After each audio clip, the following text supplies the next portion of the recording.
নমস্কার। বর্তমানে মীন, মেষ ও কুম্ভ রাশির জাতক বা জাতিকার শনির সাড়ে সাথে চলছে। সিংহ এবং ধনু রাশির ধাইয়া চলছে। তো এইসব জাতক জাতিকা কি করলে তারা উপকৃত হবেন? বর্তমানে তারা 16টা শনিবার নিরামিষ খাবেন এবং প্রতি সোমবার দিন মহাদেবের মাথায় জল দেবেন।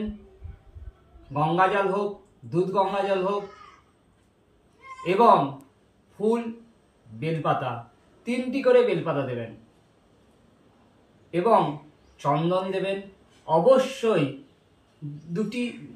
3টি অথবা 7টি আতপ চাল দেবেন। দেখবেন আপনার শনির সাড়ে সাতির এফেক্ট অনেকটা কমে যাবে। নমস্কার।